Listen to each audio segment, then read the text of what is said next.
सज्जनों, मैं आपको एक उत्कृष्ट कृति के अंदर ले जाना चाहता हूं।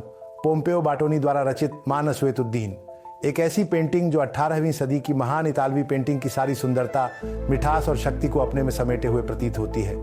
एक ऐसा कैनवास जो चिल्लाता है या यूं कहें कि फुसफुसाता है, एक कलाकार की निपुणता को जो राफेल, गुइडो रेनी और बोलोग्नीज परंपरा को एक एकल परिपूर्ण सामंजस्य में संश्लेषित करने में सक्षम है। यह 1772 है। रोम यूरोपीय स्वाद की राजधानी है जो अभिजात वर्ग और ग्रैंड टूर पर यात्रियों के लिए एक अविस्मरणीय गंतव्य है। लुक्का में जन्मे पोम्पेओ बैटोनी पहले से ही एक सेलिब्रिटी हैं। उनकी पेंटिंग्स सर मैथ्यू फेदरस्टोन हॉक जैसे अंग्रेजी रईसों द्वारा मांग में हैं, जिन्होंने मानसवेतुद्दीन को इसके पेंडेंट पुरिटा डी क्यूरे के साथ खरीदा। दोनों आज पार्क ससेक्स में संरक्षित हैं। लेकिन सावधान रहें, यहाँ हम जो उदाहरण देख रहे हैं वह एक समकालीन संस्करण है, एक ऐसा आभूषण जो अपने थोड़े अलग रंग और थोड़े बड़े आयामों के कारण अलग दिखता है। यह पुस्तक महत्वपूर्ण निजी अंग्रेजी संग्रहों से ली गई है तथा एंथनी एम क्लार्क जैसे महान विद्वानों की नजरों से गुजरी है तथा जो कोई भी इसके सामने आता है उसे मंत्रमुग्ध कर देती है। युवती को देखिए जो नम्रता का प्रतीक है, जो मत्ती रचित सुसमाचार 5.4 के अनुसार मसीह का दूसरा परम आनंद है। वह एक मेमने को गोद में लिए हुए हैं जो कि महज एक छोटा सा जानवर नहीं है, बल्कि परमेश्वर के मेमने, मासूमियत और बलिदान का प्रतीक है। यह छवि से सारे रिपा के आइकोनोलॉजिया से ली गई है, लेकिन बैटोनी ने इसे सुंदरता और पूर्ण संयम के साथ पुनः तैयार किया है। रंग गर्म, लगभग मखमली हैं, लॉबस्टर लाल, गहरा गुलाबी, कोट का गेरू, बालों में बुने गए बैंगनी रिबन की कोमलता, आकृति को उज्जवल, जीवंत, मूर्त बनाने के लिए अध्ययन किए गए स्वरों का एक समूह।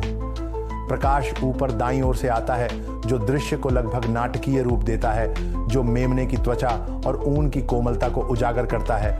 नायक की मुद्रा पर ध्यान दें, एक प्रोफाइल जो राफेल से प्रेरित है, लेकिन इसमें गुइडो रेनी का स्पर्श है और इसकी चिकनी सतहें इंग्रेस की पेंटिंग की याद दिलाती हैं। यह बाटोनी की महानता है, एक ही भाव में परंपरा और आधुनिकता को मिश्रित करने की उनकी क्षमता। अपने समय में बैटोनी एंटोन राफेल मेंग्स के विरोधी थे। पहले को प्रकृति का चित्रकार माना जाता था, दूसरे को दर्शन का चित्रकार।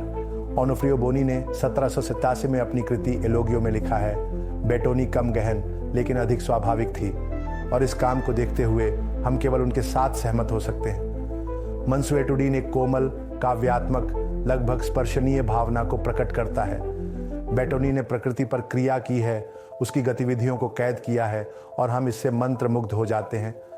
जहां मेंग्स ने अध्ययन और चिंतन के माध्यम से आदर्श पूर्णता की खोज की, वहीं बाटोनी ने अपनी सहज संवेदनशीलता के कारण सहज रूप से इसे प्राप्त किया।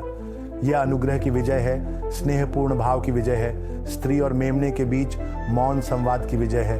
कला का इतिहास केवल सिद्धांतों से नहीं बल्कि भावनाओं से भी बना है, और बैटोनी ने इस असाधारण चित्रकला पाठ के माध्यम से इसे प्रदर्शित किया है। यही कारण है कि बैटोनी का मानसवेतुद्दीन केवल एक भक्तिपूर्ण पेंटिंग या आनंद का परिष्कृत मानवीकरण मात्र नहीं है। ये सौंदर्य, मानवता और भावनाओं की मिठास का एक भजन है। इसे देखकर हम उस चमकदार 18वीं सदी के करीब महसूस करते हैं जो आज भी हमें प्रभावित करती है। तो इस युवती और उसके मेमने की वाक् चुप्पी से स्वयं को अभिभूत होने दीजिए और याद रखिए, कला को केवल देखा नहीं जाता बल्कि महसूस किया जाता है, और मानसवेतुद्दीन हमें याद दिलाने के लिए यहाँ है।